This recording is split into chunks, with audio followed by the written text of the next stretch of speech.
बहुत धन्यवाद। अब मैं मंच पे आमंत्रित करना चाहूंगी हमारे अभियान के मुख्य संरक्षक आदरणीय विकास वैभव सर को, और जोरदार तालियों से इनका स्वागत करिए, क्योंकि गार्गी उद्यमी सखी सावन महोत्सव या गार्गी अध्याय द्वारा जो भी कार्यक्रम होते हैं सर के ही मार्गदर्शन में होते हैं। इनकी ही प्रेरणा है कि आज गार्गी अध्याय में हजारों की संख्या में सक्रिय महिलाएं। सर बहुत बहुत स्वागत है, आभार।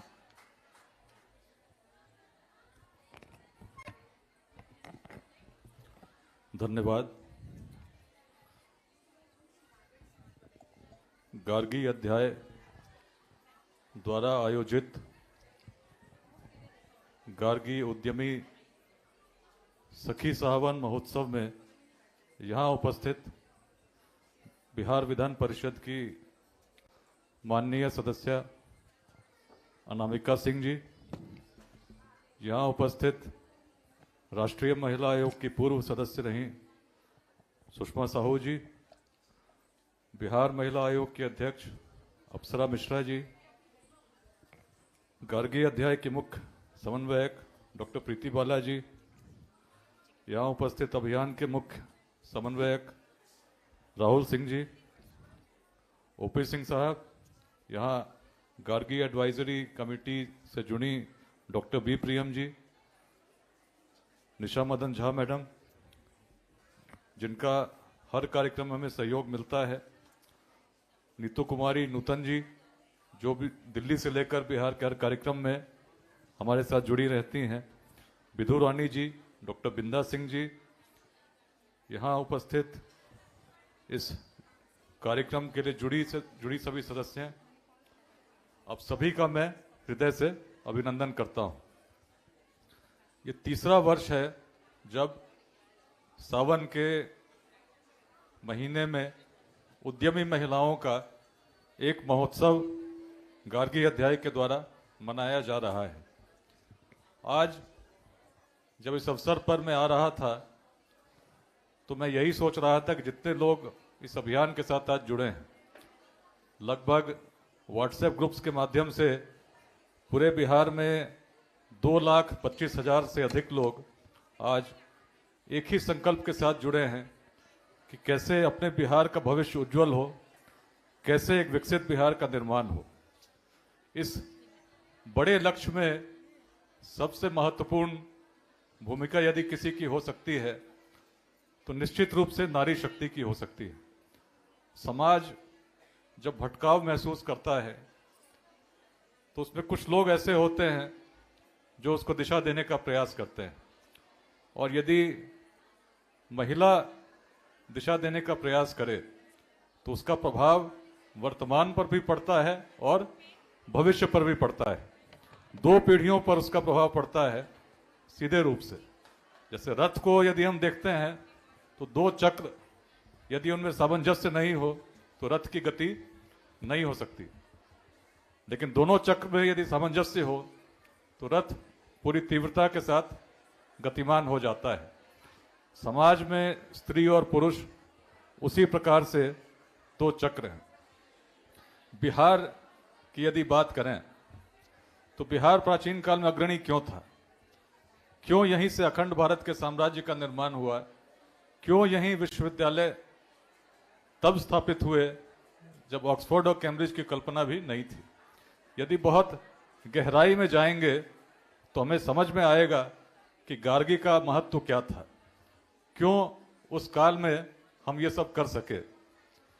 गार्गी को यदि समझना हो तो आप उस काल में चले जाइए जब पूरे विश्व भर में महिलाओं की स्थिति वैसी नहीं थी कि विद्वानों की सभा में जाएं, और विद्वानों की सभा में चली भी जाएं तो प्रश्न करने का साहस कर सकें। लेकिन अपने प्राचीन संस्कृति में यदि हम देखेंगे तो हम पाएंगे पूरे साहस के साथ, विद्वता के साथ उन्होंने न केवल प्रश्न किए परंतु प्रश्नों में तब तक करती रहीं जब तक संतुष्ट नहीं हुई। और क्या जानना चाहती थी? उनके मन में किसी प्रकार का इस प्रकार का लोभ नहीं था कि मुझे धन किस प्रकार से प्राप्त होगा। एक ही जिज्ञासा थी कि अंतिम सत्य क्या है, अंतिम सत्य क्या है जिसमें ये पूरी सृष्टि ओतप्रोत है, उसको मैं जानना चाहती हूं।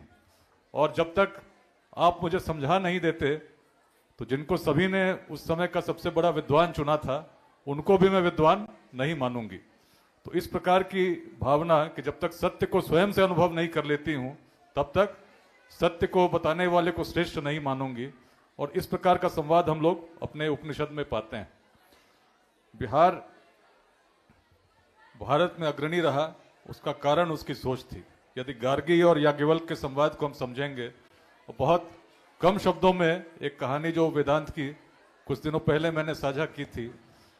पिता अपने पुत्र से श्वेतकेतु और द्वालक ऋषि दोनों संवाद कर रहे थे। उन्होंने पूछा कि वो कौन सा ज्ञान है जिसको जानने से जो नहीं दिखता वो दिखने लगता है। वो कौन सा ज्ञान है जिसको जानने से जिसको नहीं सुना जा सकता उसको हम सुन सकते हैं।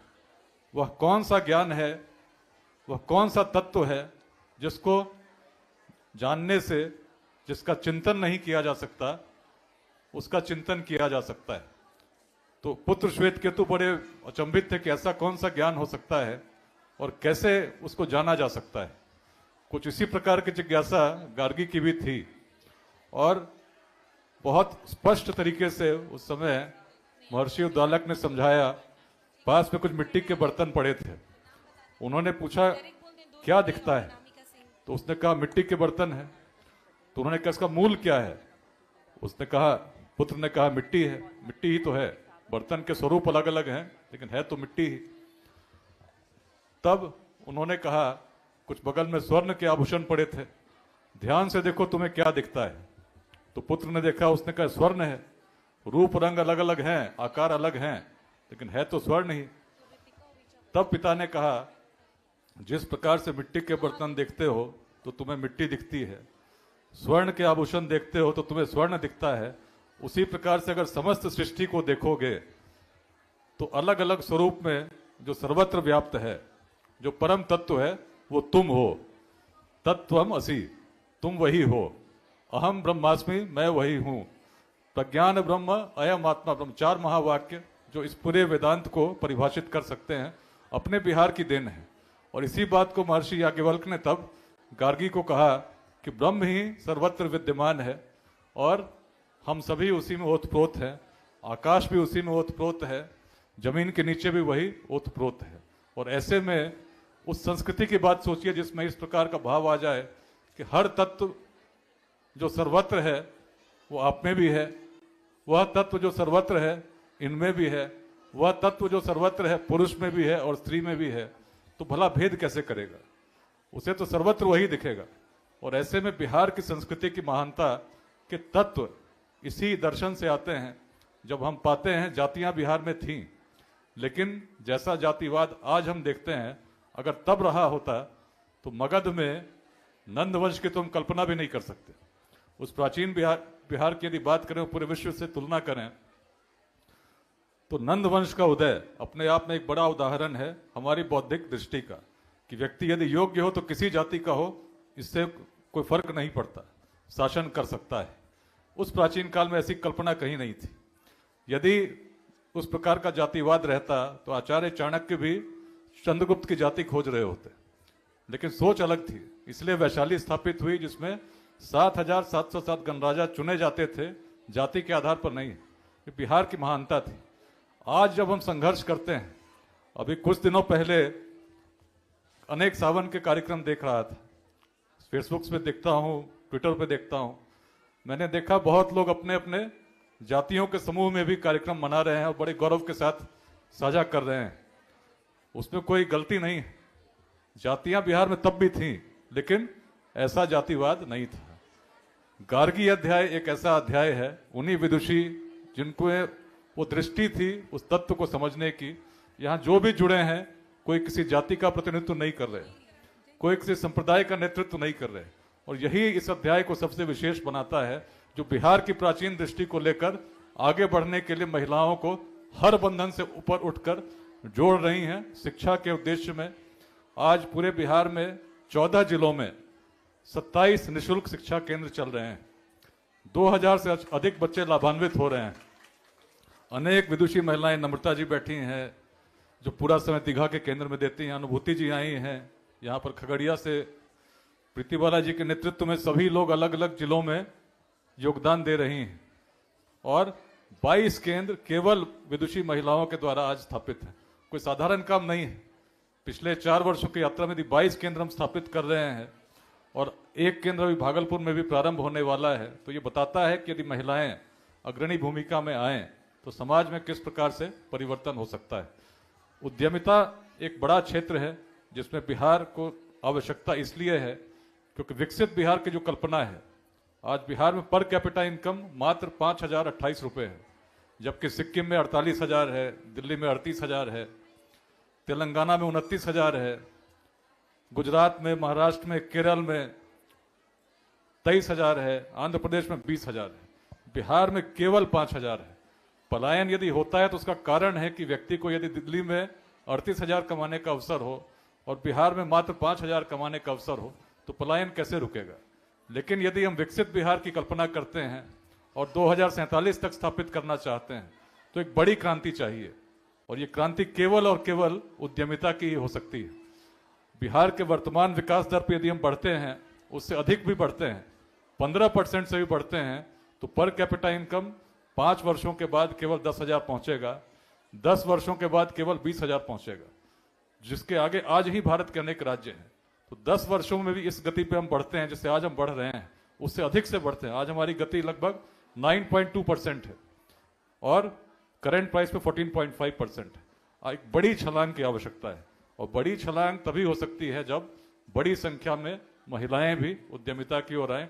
और जिस प्रकार से आज छोटे छोटे प्रयास महिलाओं के द्वारा किए जा रहे हैं, हर पंचायत में बिहार के इस प्रकार के प्रयास हों और उसको प्रोत्साहित करने के लिए गार्गी अध्याय जैसा एक बड़ा नेटवर्क हो, जिसमें अभी गार्गी गृहिणी में बहुत सारी गृहिणियों के द्वारा कटोरिया में श्रावणी मेला के समय स्टॉल लगाया गया है, उसका एक प्रदर्शनी यहाँ भी लगी है। वैसे ही अलग अलग क्षेत्रों में एक नया प्रयास करके वैसी महिलाओं को जो कुछ प्रयास कर रही है, यदि हम एक बड़ा मार्केट देने का प्रयास करें तो एक बहुत सफल प्रयोग हो सकता है। बिहार के अलग अलग क्षेत्र में अनेक महिलाएं काम करती हैं। अभी मधुबनी की हम लोगों ने चर्चा की थी पिछले सम्मेलन में, सखी बहनपा से जुड़ी महिलाएं भी आई थी, जो लगभग 40,000 महिलाएं एक साथ जुड़ी हुई हैं और अपने प्रोडक्ट्स को मार्केटिंग भी एक संगठित रूप में करने का प्रयास कर रही हैं। यदि पूरे बिहार में इस प्रकार से हम लोग करें, एक ब्रांड बने गार्गी, जैसे आप घूम रहे होंगे स्टॉल्स में तो गार्गी गृहिणी ब्रांड प्रकार का दिखता है, उसको हम स्टैंडर्डाइज करें, गार्गी मार्क बने, तो निश्चित ही प्रोडक्ट्स की पहुंच और इनकी डिमांड बहुत अधिक होगी। तो इस अवसर पर जब तीसरी बार गार्गी उद्यमी सखी सावन महोत्सव मनाया जा रहा है, विशेष रूप से डॉक्टर प्रीति बाला जी जो कोऑर्डिनेटर हैं इस पूरे गार्गी चैप्टर की, उनको मैं बधाई देना चाहता हूं। नेहा सिंह जी जो उद्यमिता अध्याय की चीफ कोऑर्डिनेटर हैं, उनको विशेष रूप से बधाई देना चाहता हूं कि एक एक करके उद्यमी महिलाओं को आपने जोड़ा है। आज लेट्स इंस्पायर बिहार में 18,000 से अधिक महिलाएं व्हाट्सएप ग्रुप में सीधे रूप से जुड़ी हैं, हजारों महिलाएं जुड़ी हैं, अलग अलग संगठन जुड़े हैं। उद्देश्य केवल एक है, जाति, संप्रदाय, लिंग भेद, विचारधाराओं के मतभेद से ऊपर उठकर कैसे हम विकसित बिहार का निर्माण करें। सभी की इसमें बहुत महत्वपूर्ण भूमिका है। मैं आभार व्यक्त करता हूं सभी विशिष्ट अतिथियों का जिन्होंने इस कार्यक्रम को सुशोभित किया, विशेष रूप से अनामिका जी का, सुषमा जी का, अप्सरा जी का, डॉक्टर नीतू कुमारी नूतन जी का मैं पुनः विशेष आभार व्यक्त करता हूं। निशा जी का बहुत आभार व्यक्त करता हूं कि आपके आने से हमारे कार्यक्रम की गरिमा तो बढ़ती ही है और साथ में सभी के मन में प्रेरणा भी जगती है कुछ अच्छा करने का अपने समाज के लिए। सभी का हृदय से आभार, धन्यवाद, शुभकामनाएं।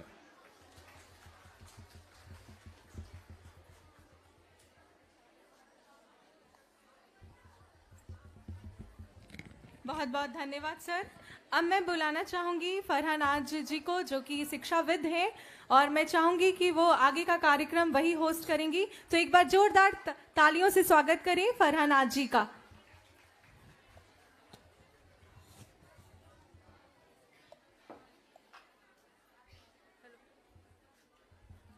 Thank you so much Shabnam ji, thank you so much. अस्सलाम वालेकुम, नमस्कार, सत श्री अकाल। हम लोग सब यहाँ इस खूबसूरत माहौल में एक साथ जुड़े हैं। बहुत सारी बातें करनी है, वो शुरू करेंगे, लेकिन उससे